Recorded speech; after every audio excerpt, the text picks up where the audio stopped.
कोई कार्य के लिए आप जा रहे हैं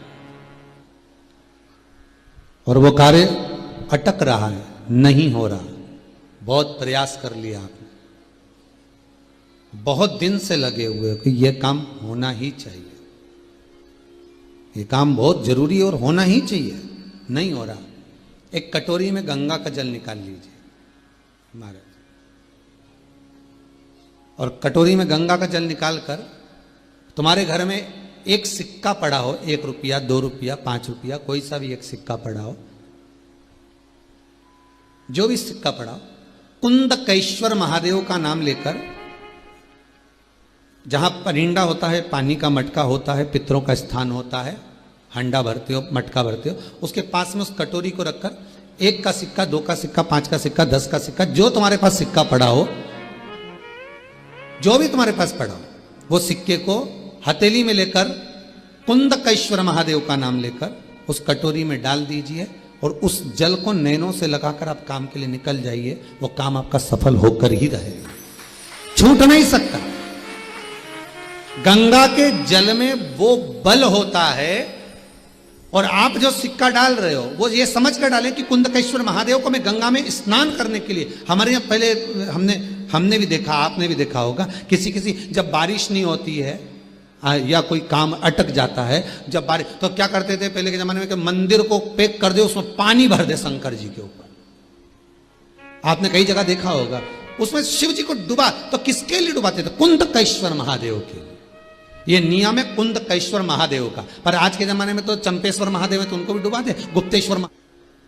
उठते से ही धन्यवाद भगवान को, तो बहुत बढ़िया, हाथ मत भी देख लो, पाँव माऊ भी, मुंडा, सब बढ़िया है, बड़ी कृपा करी भोलेनाथ, तूने बड़ी कृपा करी, पूरा अच्छा छोड़ा। आधी रात के कहीं एक आध हाथ पैर निपटा देता तो तकलीफ हो जाती है, बड़ी कृपा करी।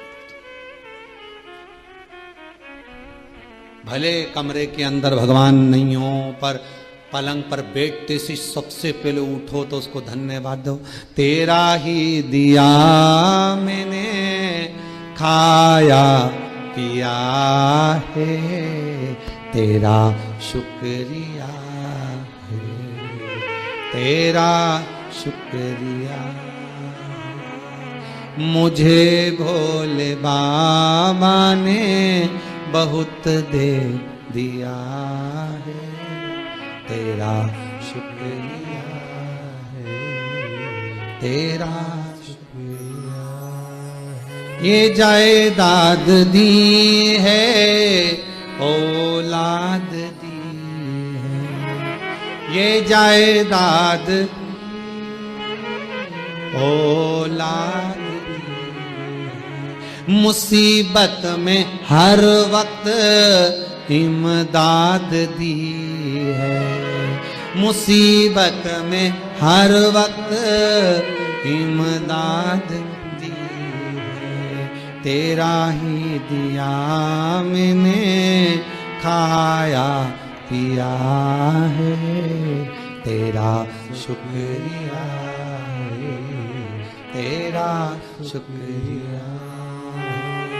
मेरे भोले बाबा ने बहुत दे दिया, तेरा शुक्रिया है, तेरा शुक्रिया। उसको धन्यवाद देते रहो, हर पल, हर घड़ी, हर क्षण उसको साधु बात कहते रहो। तेरी कृपा से बैठा हूं, आज चलकर अगर कुबेरेश्वर धाम तक पहुंच गया, टीवी के सम्मुख में बैठकर कथा सुन रहा हूं, बाबा ऐसी कृपा करना, मुझे पलंग पर मत पटकना,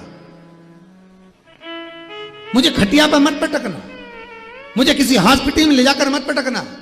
जब तक ये श्वास चले तेरा भजन करती रहूं, जब तक ये श्वास चले शिव महापुराण की कथा सुनती रहूं। भले फिर अंत समय में जाऊं ना जाऊं ये उसके हाथ में है, पर तेरा स्मरण कर कर मर।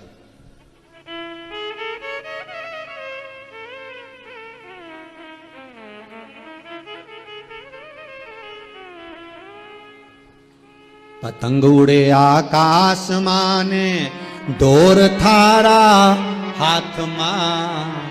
ये वाले भी सोचते रहे हमारे पास भी वही माल, कपड़ा भी हमारे पास एक जैसा, पान की दुकान भी हमारी एक जैसी, चाय की दुकान भी हमारी एक जैसी, फिर इसी की क्यों चले? समझ जाना पतंग उड़ रही है और डोरी भोले के हाथ में पड़ी है, इसलिए उड़ रही है, इसलिए उड़ रही है। 50 दुकान एक मोहल्ले में, 100 दुकान एक जैसी कपड़े की, एक जैसा मार्केट, फिर एक की चले और 4 बैठे रहे, डोरी उसके हाथ में उड़ रही है। और कितने लोग लगे होंगे उसको काटने में, विचार करो, कितने ग्राहक काटने वाले बैठे होंगे। इधर तो आओ, हम पूरा कमीशन देंगे, इधर आओ 10% की छूट, इधर आओ 5% की छूट, कितने काटने वाले बैठे हैं। अगर संसार वालों के हाथ में पतंग रहती तो कब की कट गई। के मरना क्या क्यों डरे हम शंकर कहने वाले, हर हर महादेव घर घर, क्यों डरे। शिव साथ में है, शंकर हर पल है। पार्वती जी को शंकर जी ने अमरनाथ की गुफा में ज्ञान दिया था। लोग कहते हैं भागवत सुनाई थी, उस भागवत के पहले ज्ञान दिया था जो आज भी तंत्र शास्त्र में कहा जाता है। पार्वती जी का वो ज्ञान में, तंत्र शास्त्र में उसको पूजा जाता है। आज भी जो पार्वती को शंकर भगवान ने ज्ञान दिया था, 10 विद्याओं को बिठाकर जो ज्ञान प्रदान करता, उसमें पहला ज्ञान था पार्वती जब मनुष्य माता के गर्भ में रहता है तो एक पिंडी के रूप में रहता है। वो पिंडी नहीं होती, हर माता के गर्भ में शंकर स्वयं विराजमान होता है, स्वयं शिव बैठा हुआ है। उसको समझने वाला चाहिए। तब मनुष्य शंकर ही तो है, ये मानव है क्या? शिव। जब मरेगा तो भस्म हो जाएगा, भस्म हो जाएगा तो शिव मिल जाएगा। आखिरी में है क्या? वही शिव अपने हाथ में साध कर रखता है, वो कटने नहीं देगा। शिव महापुराण की कथा कहती है, बस उस पर किया हुआ भरोसा, उस पर किया गया विश्वास कभी टूटता नहीं। इसलिए रामचरितमानस में कहा, शंकर विश्वास रूपिणो। तुलसीदास जी लिख रहे हैं, शंकर विश्वास है, जिसने कर लिया उसे राम मिल गया, उसे परमात्मा मिल गया, उसे सुख मिल गया, वैभव मिल गया, धन मिल गया, जिसने विश्वास करा। जो विश्वास कर, गंगा शिव पुराण कह रही है, विश्वास रखकर ही परमात्मा मिलता है। मानो तो मैं गंगा माहूं, ना मानो तो मानो तो मैं गंगा माहूं, ना मानो तो बेटा। 12 ज्योतिर्लिंग पर वही गंगा है। सोमनाथ चंद्रदेव भी अभिषेक कर रहे हैं तो गंगा के जल से। मल्लिकार्जुन श्रीशैलम में कार्तिक अभिषेक कर रहे हैं तो गंगा के जल से। महाकाल गंगा का जल मेरे महाकाल राजा का भी सुख प्रदान करता है। ओमकारेश्वर स्वयं नर्मदा का तट भी वो गंगा का जल का ही प्रमाण देता है। छिपरा भी गंगा का जल का प्रमाण। मानो तो मैं माहूं, ना मानो तो बेटा। मानो तो मैं गंगा माहूं। ये गंगा शिव महापुराण का आखिरी भजन है। गंगा के साथ में 12 ज्योतिर्लिंग का स्मरण करते हुए केदारनाथ जो गंगा शिव महापुराण की कथा को सुन रहे हैं, आपके भीतर दिल में जो शिव बैठा है उसमें भी गंगा विराजमान है। मानो मैं गंगा माहूं, मानो तो बेटा पानी। मानो तो मैं गंगा माहूं, मानो तो बेटा पानी। ये शिव महापुराण की कथा, ये गंगा शिव महापुराण की कथा। मैं गंगा माहूं, ना मानो तो बेटा पानी। मानो तो मैं गंगा माहूं, ना मानो तो बेटा पानी। जो स्वर्ग नदी धरती को याद आ रहा, दुख की घड़ी में जब भगवान याद आ रहा हो तो वही श्रेष्ठ मित्र। और हमारा जो दुख है वो दुख हमको परमात्मा के करीब ले जाकर उसकी सेवा करना, उसकी अर्चना करना, उसकी चाकरी करना, उससे निवेदन करना, अभिषेक करना, पूजन करना, भगवान की भक्ति को धारण करना, स्मरण करना, ये वो दुख है जो हमको नजदीक ले जा रहा है।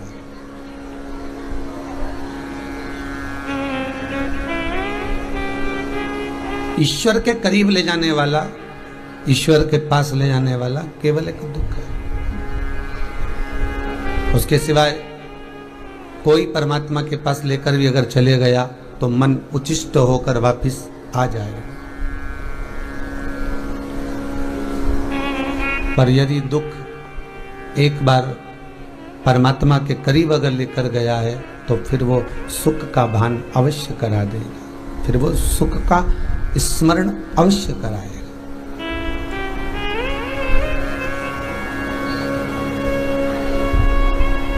60,000 काकाओं का 60,000 काका जब शांत हो गए तो भागीरथ महाराज उस दुख को देखकर कि 60,000 काका शांत हो गए, उनके उद्धार के लिए मुझे कुछ करना पड़ेगा। कभी कभी जगहित के साथ में आप अपनी आत्मा के कल्याण के लिए भी तो विचार करिए। जगहित के साथ में कभी कभी अपने भीतर का भी विचार करिए कि मेरा कल्याण कैसे,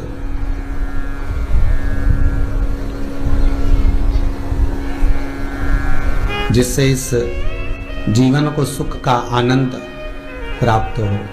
वो कहते ना, भगवान मेरे इस जीवन का कल्याण ना जाने कब होगा, जिससे सुख शांति मिला करती वह ज्ञान ना जाने कब होगा, वह ज्ञान ना जाने कब होगा, जिससे इस आत्मा को सुख मिले,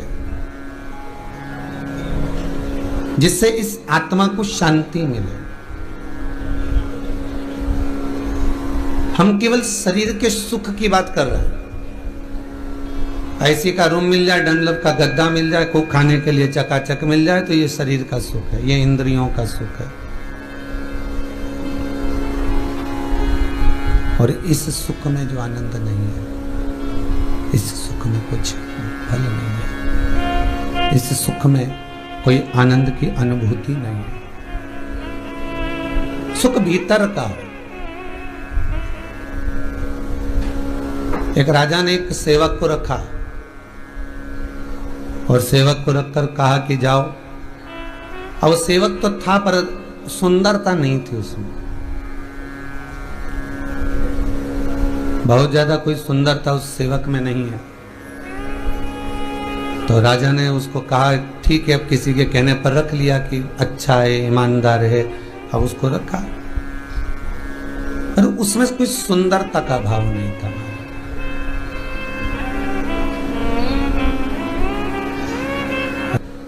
सेवक गया, सोने के कलश में, सोने के गिलास में, सोने के पात्र में जल लेकर आ गया। और सोने के पात्र में जब वो जल लेकर आया, सोने के पात्र में जब जल लेकर आता है और राजा को दिया, तो राजा ने उस सोने के पात्र का जल जैसे ही मुख में लिया, लेते ही राजा ने उसका कुल्ला कर दिया, उसको थूक दिया।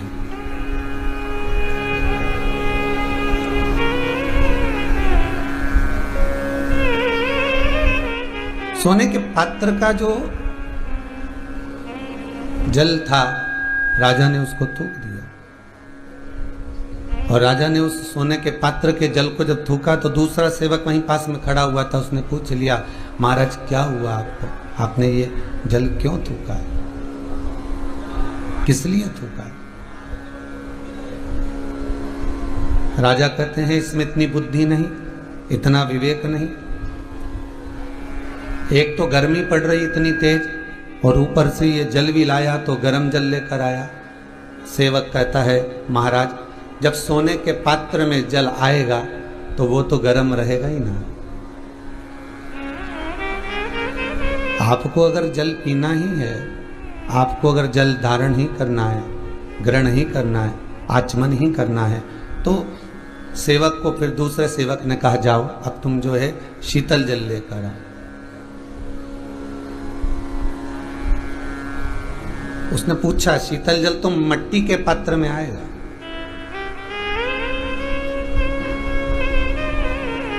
और मिट्टी के पात्र में अगर शीतल जल आएगा, और मैं मिट्टी के पात्र में शीतल जल लेकर आ गया, और वो शीतल जल मैंने मिट्टी के पात्र में अगर राजा को दिया, शीतल जल अगर मैंने मिट्टी के पात्र में राजा को प्रदान किया, तो राजा का अपमान नहीं होगा?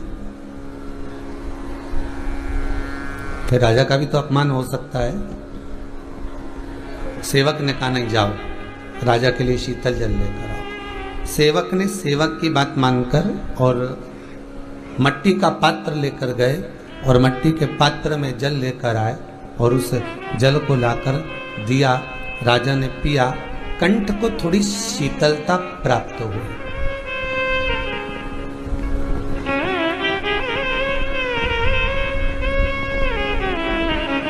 कंठ को थोड़ी शांति प्राप्त हुई, शीतलता प्राप्त हुई। अब विचार करिएगा जरा, हृदय चित्त में उतारिएगा, सोने के पात्र में भी वही जल था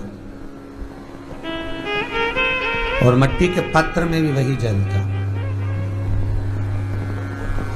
सोने के पात्र में भी वही जल है और मिट्टी के पात्र में भी वही जल है। बस अंतर इतना है कि सोने के पात्र का जल थोड़ा तप गया था, गर्म हो गया था, और मिट्टी के पात्र का जो जल था वो शीतल हो गया था।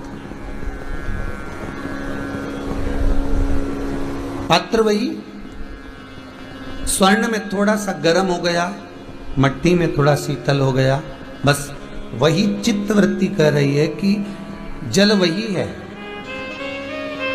भगवान वही है। उस परमात्मा को पाने के लिए कोई मिट्टी का भी पात्र होगा, कोई स्वर्ण का भी पात्र होगा। उसी परमात्मा को पाने के लिए कहीं मिट्टी का पात्र है, कहीं सोने का पात्र है। अब बस ग्रहण करने वाला चाहिए कि वो ग्रहण कैसे करता है, ग्रहण करने वाला चाहिए कि उसको सुख का भान कैसे होता है। ग्रहण करने वाला उसको कैसे ग्रहण कर रहा है दिखा दे तो वो श्रेष्ठता नहीं है। उसमें कोई सुख का भान नहीं है, उसमें कोई आनंद का भान नहीं है, उसमें कोई रस का भान नहीं है। महाराज बस शीतलता का भाव रखना है तो मिट्टी के पात्र जैसे स्वयं को शीतल रखना पड़ेगा, स्वयं को शीतल। और स्वयं की जब शीतल, महाराज महाभारत के अंतर्गत स्पष्ट किया गया, राजा सूर्यवंश की कथा में स्पष्ट किया गया कि राजा सगर की 2 धर्म पत्नियां थी। कितनी पत्नियां हैं? 2। और केवल राजा सगर के लिए ही नहीं कहा।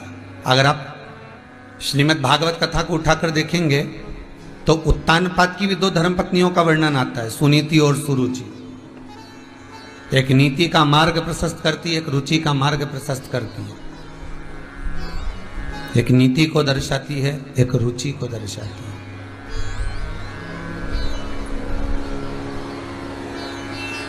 और केवल उत्तानपाद की 2 पत्नियां नहीं, राजा सगर की 2 पत्नियां नहीं, संसार में जितने मानव जन्म लेते हैं, मनुष्य जिनका जन्म होता है, उनकी भी 2 ही पत्नियों का स्मरण, अर्थात 2 आकांक्षा, 2 इच्छा, 2 मन का प्रमाण यह शास्त्र देता है। राजा सगर की 2 पत्नियां थीं, उत्तानपाद की 2 पत्नियां थीं। संसार सागर में जन्म लेने वाला मनुष्य की भी 2 इच्छा, 2 आकांक्षा, 2 मन, 2 चित्त, 2 वृत्ति रहती।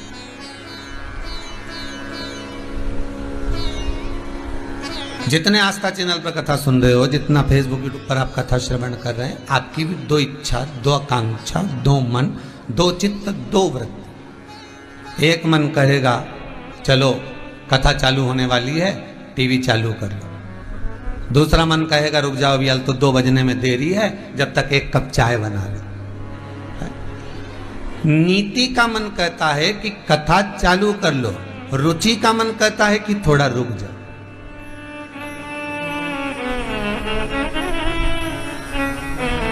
नीति का मन कहता है कि सत्संग में चलो, नीति का मन कहता है कि कथा श्रवण कर लो, थोड़ी देर जरा मोबाइल लेकर बैठ जाए, तो दूसरी चीज ना चलाएं, हम व्हाट्सएप वगैरह नहीं चलाएं, फेसबुक पर आधिकाधिक जो चीजें नहीं देखें। हम अगर देखें तो भगवान की चर्चा ही देखें, भगवत कथा ही देखें, भगवत स्मरण ही देखें।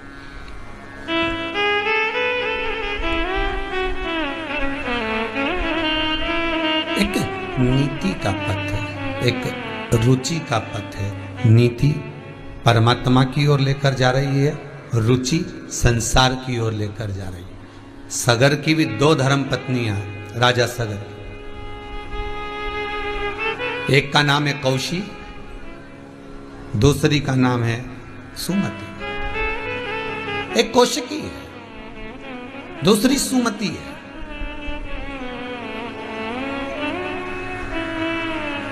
उत्तानपाद की भी 2 धर्म पत्नियां थी, सुनीति और सुरुचि। नीति और रुचि से वर्णन किया गया ध्रुव जी महाराज की कथा में, नीति और रुचि से, और यहां कौशिकी और सुमति से वर्णन किया गया।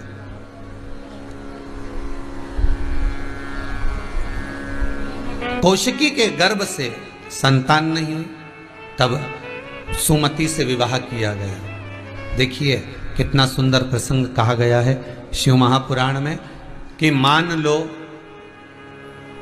फिर वही वाली बात आ गई जो पहले कहा था कि एक से तलाक ले लिया, मान लो कि हमारी इससे नहीं बन रही और हमने इससे तलाक ले लिया, तो क्या ये जरूरी है कि आपने जिससे तलाक, शिव महापुराण की कथा को जब प्रारंभ करते हैं तो आपको उसके महत्व में श्रवण कराया जाता है कि 3 तरह से मरे हुए व्यक्ति का मोक्ष नहीं होता। पहला पानी में डूबकर मरा हुआ, दूसरा सर्प के डसे से मरा हुआ, और तीसरा स्त्री के हाथ से, नारी के हाथ से मरा हुआ।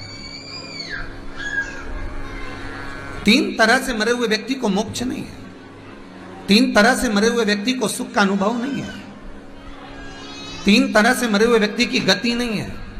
अगर वह 3 तरह से किसी भी, चाहे वो पानी में डूबकर मरा हुआ हो, चाहे वो सर्प के डसे से मरा हुआ हो, चाहे वो नारी के हाथ से, स्त्री के हाथ से मरा हुआ हो, तो अर्थात उसकी गति का सुख नहीं होगा, वो गति नहीं प्राप्त होगी, उसको सुख का भान नहीं होगा, उसकी मुक्ति, उसका मोक्ष नहीं हो सकता। महाराज शिव महापुराण की कथा भाव से व्यक्त करती है, शिव पुराण की कथा करती है। सोचकर बैठी थी कि कुंवरेश्वर धाम जाकर एक बार धोख लगाऊं, प्रणाम करूं।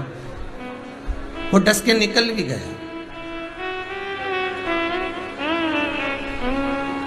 और उसने डसा,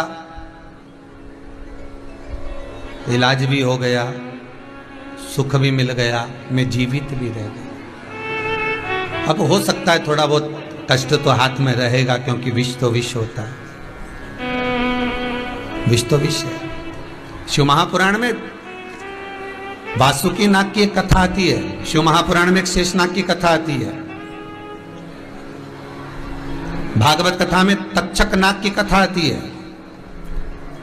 शास्त्रों में, पुराणों में भगवान शंकर की पावन कथा में, चाहे भागवत कथा हो, चाहे राम कथा हो, चाहे कृष्ण कथा हो, चाहे शिव कथा हो, इन कथाओं में जो सर्प की कथा है, जो सांप की कथा है, उसको आने का कारण क्या बताया। अर्थात सर्प हमारे पूर्वजों में भी आते हैं,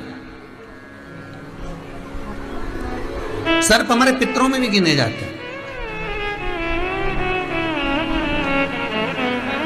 सर्प का जो भाव कहा गया है वो कोई साधारण नहीं है। कभी अगर मौका मिलेगा और आगे योग बनेगा तो, जैसे अभी गंगा शिव महापुराण की कथा चल रही है, श्रावण के महीने में नाग पंचमी भी आती है, तो बाबा अगर कृपा करे और बाबा की कृपा हुई तो आने वाली जो कथा रहेगी वो वासुकी नाग शिव महापुराण की कथा को बचाने का मन है कि वासुकी नाग शिव महापुराण की कथा बचे। और वो वासुकी नाग शिव महापुराण की कथा नहीं, गाड़ी चलते में जो सर्प गाड़ी के नीचे मर जाता है उसकी गति और आपकी गति में क्या अंतर आना चाहिए। कौन से शिव मंदिर के अंदर कैसा सांप होना चाहिए।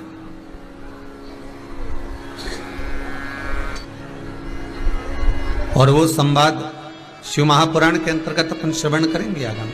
तो यहाँ जो शिव चरित्र कह रहा है, जो शंकर भगवान का चरित्र कह रहा है, शिव का जो चरित्र वर्णन कर रहा है, तो यहाँ भागीरथ बाबा की चित्तवृत्ति में, भागीरथ जी महाराज के मन में ये बात, ये प्रसंग सम्मुख में आ गया कि ये 60,000 जो राख के ढेर बने हुए हैं, ये 60,000 राख के ढेर प्रकट का कारण क्या है। कभी कभी आपके भी तो चित्तवृत्ति में आया होगा कि ये 60,000 राख के ढेर कैसे प्रकट हो गए।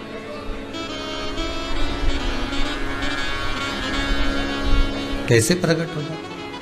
शिव कथा कह रहे कौशिकी और सुमति, दो आकांक्षा, दो इच्छा, दो मन, दो चित्त, दो वृत्ति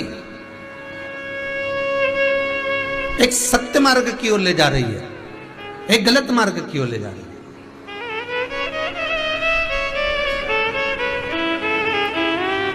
एक अच्छे मार्ग की ओर ले जाने का प्रयास कर रही है और एक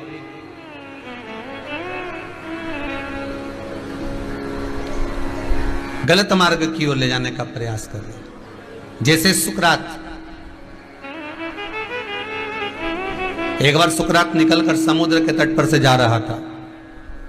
सुकरात समुद्र के किनारे से निकलकर जा रहा था। एक छोटा सा बच्चा खड़ा था और बच्चा हाथ में कटोरा लेकर, प्याला लेकर, वो बच्चा रो रहा था। उसके हाथ में कटोरा है, उसके हाथ में प्याला है और कटोरा लेकर, प्याला लेकर वो बच्चा रो रहा है। तो सुकरात ने पूछा, हे बालक, तुम इस कटोरे को देखकर, इस प्याले को लेकर क्यों रो रहे हो। तो बच्चा कहता है, मेरे रोने का कारण केवल इतना सा है कि यह सारा की सारा समुद्र मेरे प्याले में नहीं आ रहा।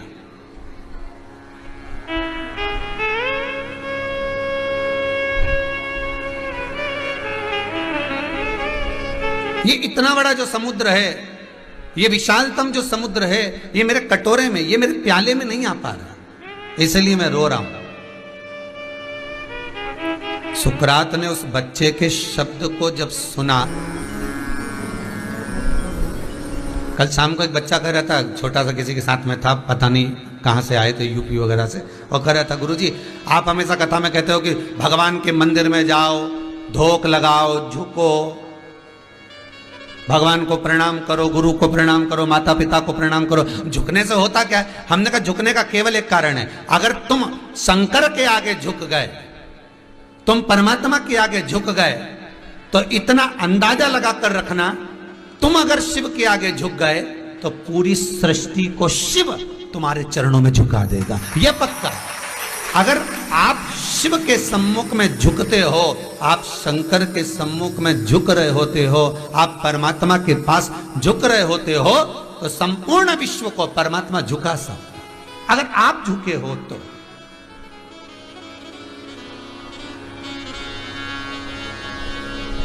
एक फल में वो सामर्थ्यता होती है कि पूरी डाली को झुका देता है।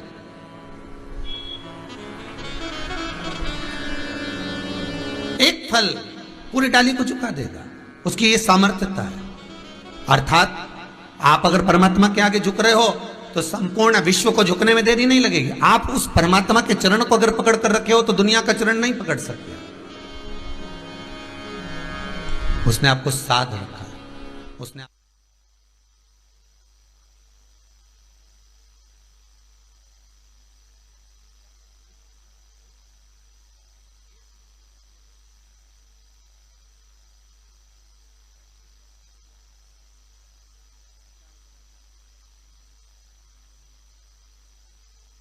मन हो गए, पीली कलर की पहनूं कि लाल पहनूं, मन तो अब मन तो हुआ कि नहीं हुआ।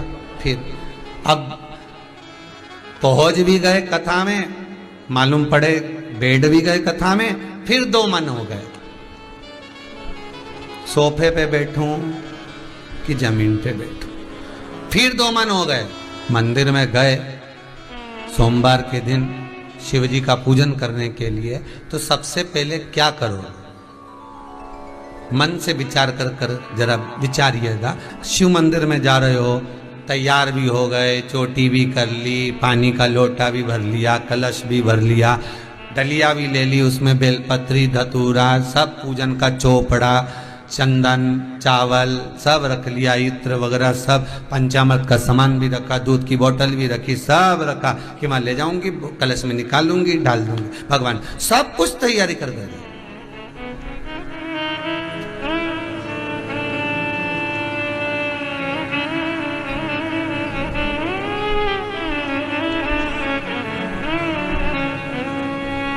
पूजन करने से पहले सबसे पहला काम कौन सा होता है?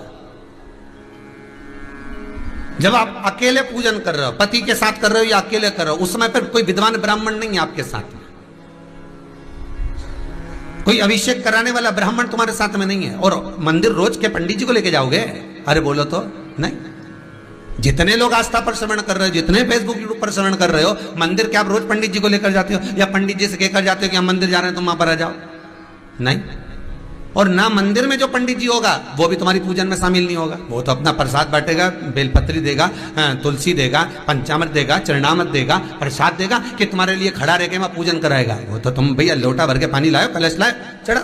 अब तुम तो, तुम्हारा तो रोज का नहीं है, अब रोज पंडित जी को तुम थोड़ी दक्षिणा दोगे कि पंडित जी मंदिर का हमारे रोज पूजन कराएगा, तुम रोज 100 रुपया ना 50 रुपया दें, तो तुम इतना भी नहीं करोगे, 10 रुपया नहीं करो तुम रोज का, तो कि रोज रोज जाऊँ। हाँ, सावन का महीना भले 1 महीना चढ़ा दो तो 10 रुपया कर दे दो, कोई बात नहीं, ज्यादा होगा तो हो जाए, पर बाकी का समय तुम तो रोज मंदिर जाओ, रोज दर्शन करने जाओ। सबसे पहला भरा हुआ पानी का लोटा लेकर, कलश लेकर जाती है, और उसको देखकर कोई व्यक्ति निकल कर चले जाता है, तो जिस काम के लिए जाता है वो काम सफल हो जाता है।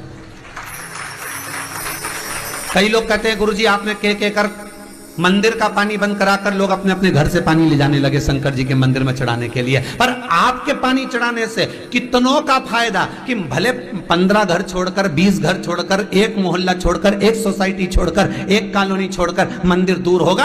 आप जब पानी का लोटा लेकर जाओगी, भरा हुआ पात्र लेकर जाओगी, ना जाने कितने लोग रास्ते में से निकल कर जा रहे होंगे, आपका मुख देख कर जाएंगे, भरा हुआ पानी का कलश देख कर जाएंगे, तो बेचारा जिस काम के लिए जा रहा होगा उसका काम सफल हो जाएगा, उसकी दुआ तुमको लगेगी, उसकी दुआ तुमको प्राप्त होगी। अब पहले क्या करती थी? मंदिर का ही लोटा, मंदिर का ही पानी, सिर पे पल्लू लेके हर हर महादेव, बस शिव जी के चढ़ा रही और इतने प्रेम से रिझा रही। अब फ्री का पानी था तो 1 लोटे में मन भी नहीं माने, क्योंकि फ्री की चीज मिल जाए तो 1 लोटा में माने गई। खुद के घर की शादी और दूसरे के घर की शादी में अंतर होता है जी। खुद के घर की शादी में तो जरा सा भी सामान फेंकना नहीं चाहिए, जरा सा। पनीर की सब्जी बजानी क्या पहुंच कर पूछा, हमने सुना है तुम्हारे यहाँ लड़का है? हाँ बहुत बढ़िया, सब काम करे, हो बहुत बढ़िया, खूब पैसा की कई कमी नहीं है, सारा घर परिवार नाते रिश्ते सब जोरदार। तो लड़का के बुला, हमने लड़का के बुलाया। अच्छा माँ ने किया था, कितना ही प्रश्न करे तू मुंडा से मत बोल, तुम मुंह से मत बोलना, एक भी उत्तर मत देना कि ठीक है। अब सब पहुंच गए, सब बैठ गए, मिठाई मिठाई खाई, छोरा आया, देखा अच्छा ऐसा, तो इतने में सबने विचार करा छोरा तो अच्छा, पर एक बार बात तो करे कि ये कहीं गड़बड़ वड़बड़ तो नहीं है, बात करेगा। अब किसी ने पूछ लिया बेटा तुम्हारा नाम क्या है?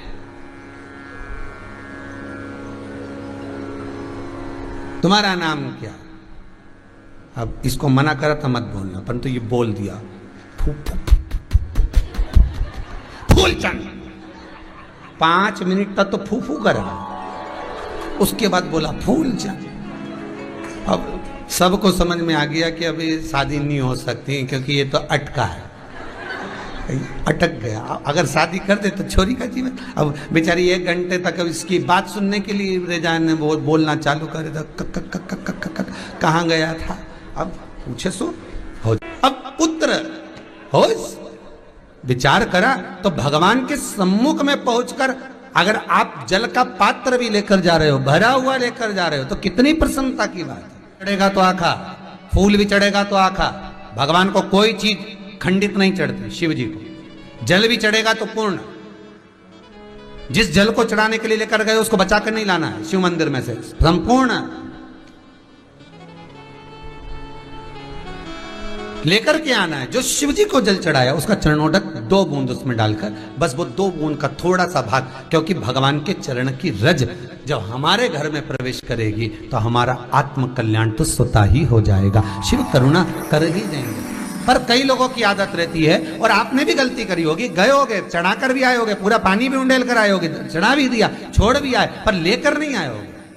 कई लोग गलती कर जाते हैं और फिर बाद में कहते हैं हम तो इतने साल से पूजन कर रहे हैं, भगवान हमारी सुन ही नहीं दिया। तो भगवान के मैं तो तैयार बैठा, पर तू नवा के चली जाए, लेके तो कहीं जाए ही नहीं। भगवान भी तो सोचे ही सोचे।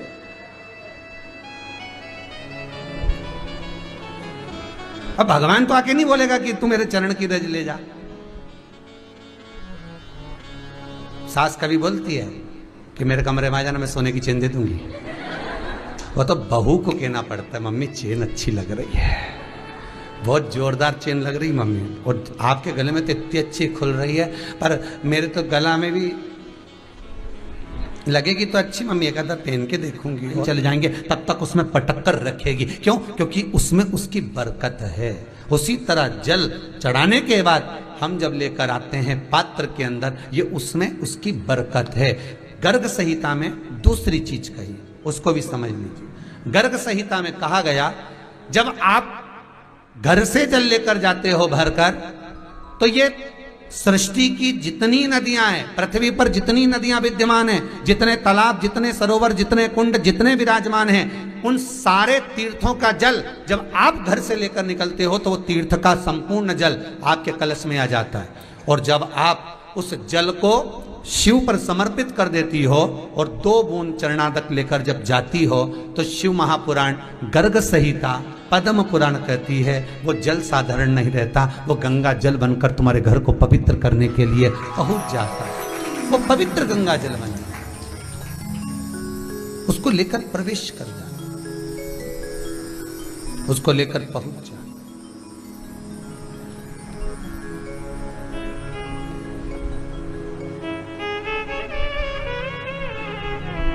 स्मरण करते करते जाएंगे।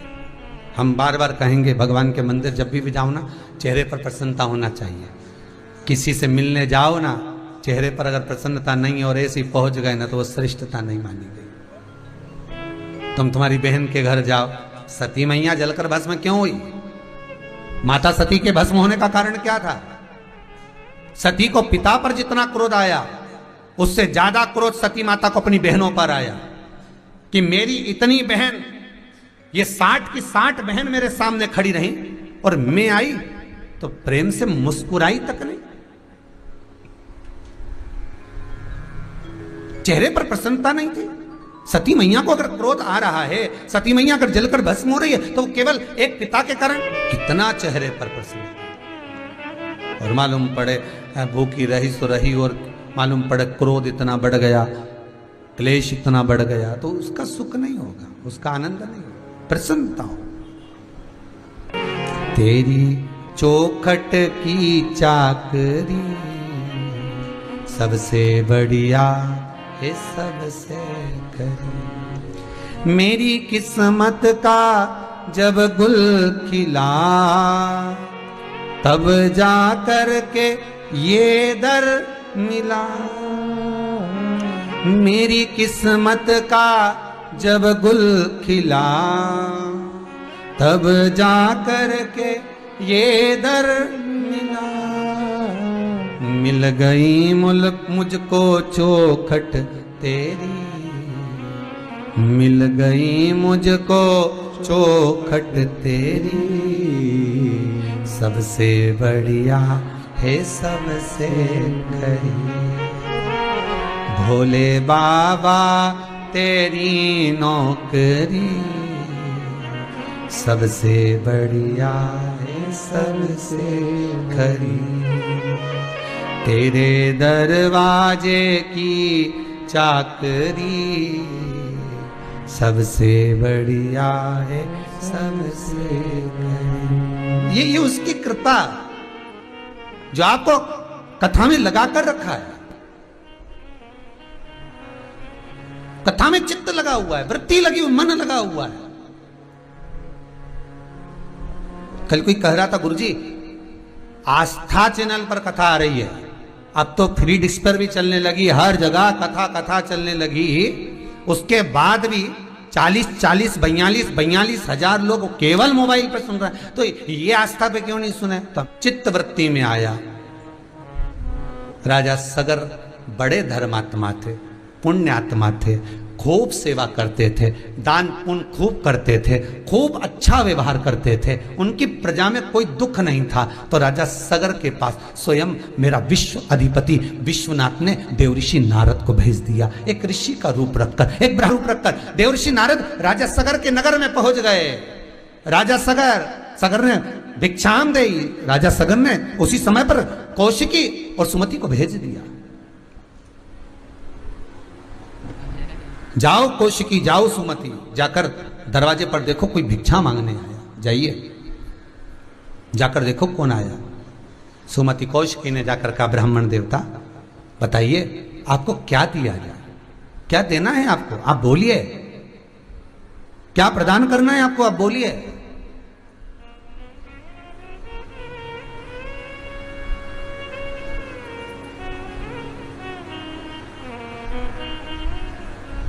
हम आपको क्या दे सकते हैं?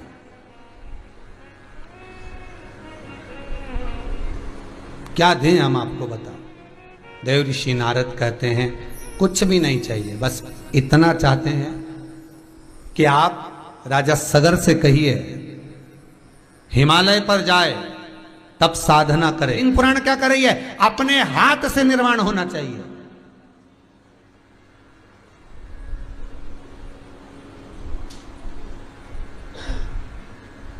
वो एक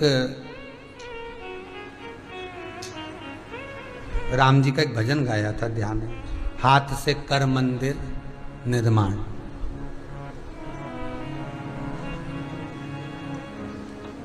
शिला की जगह लगा दे प्राण, हाथ से कर मंदिर निर्माण।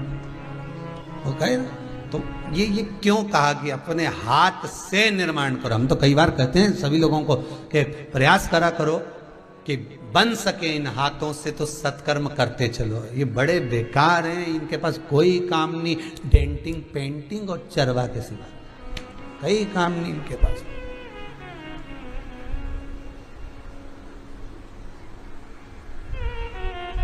इनको थोड़ा सा सत्कर्म में लगा, थोड़ा सा। किसी तीर्थ में तीर्थ करने जाओ, उज्जैनी जाओ ना आप लोग, उज्जैन जाओ, महाकाल, विश्वनाथ, बनारस आदि जहाँ कहीं तीर्थ में जाओ, तो वहाँ कहीं आश्रम में जाओ तो एक झाड़ू साथ ले जाओ। कुछ नहीं तो थोड़ी बहुत झाड़ के कचरा वचरा एक साइड करिए। कचरा अपने जाके थोड़ा, झाड़ू भी नहीं ले जाओ तो 2-4 कहीं पॉलीथीन पड़ी दिख जाए, कहीं गाय खा जाएगी तो बेचारी के कैंसर हो जाएगा, 2-4 पॉलीथीन उठा के डस्टबिन में डालिए। पर प्रयास करो। शिव पुराण कहती है कि शंकर के मंदिर में मात्र पोछा लगा दो, झाड़ू लगा दो, कचरे को उठाकर, निर्माल्य को उठाकर समर्पित इधर एक कोने में ले जाकर रख दीजिए, उसका भी फल हजारों लाख गुना, हजारों लाख गुना उसका फल है। दुश्मन भी तुम दिल से ही तो पालती हो, हृदय से, इसलिए तो दुश्मन भी तुम्हारे सामने बार बार आ जाता, बार बार उसकी याद आती, बार बार उसकी बात आती, क्योंकि तुम दिल से याद करती तो तुरंत सामने। इसे तुम दिल से कभी परमात्मा को भी तो याद करो, एक आध दिन भगवान को याद करो, परमात्मा को याद करो दिल से, परमात्मा तुम्हारे सामने सम्मुख में आकर खड़ा हो जाएगा, नंदी लेकर, पार्वती को लेकर, गौरी शंकर बनकर तुम्हारे सामने खड़ा मिल जाएगा। दिल से याद करो, हृदय से, वो प्राप्त होगा। देरी नहीं रही महाराज।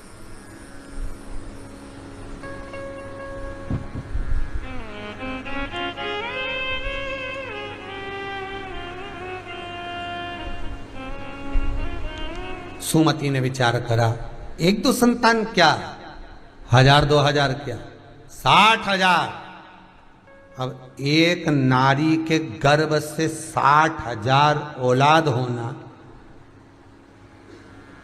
अब कोई बारिश जैसी टपके तो नहीं है कि कहीं टपक जाए। ये तो 60,000 संतान, और वो भी नारी के गर्भ से। शंकर जी भी मन में सोचे अब कई करूं इनका। वो उसने तो एक ही मांगी कौशिकी ने, और इसने 60,000। और शंकर भी शंकर थे, शिव शिव थे। पार्वती जी ने आकर पूछा, भोलेनाथ जी अब बोलो, आशीर्वाद दो 60,000 औलाद का।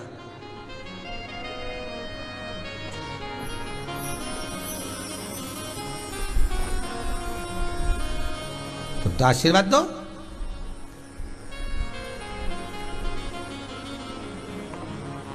शिव जी सोचे करूं क्या। पार्वती जी बोली कोई चिंता वाली बात नहीं, तुम तो आशीर्वाद दे दो, 60,000 संतान का आशीर्वाद। हाँ हाँ दे दो।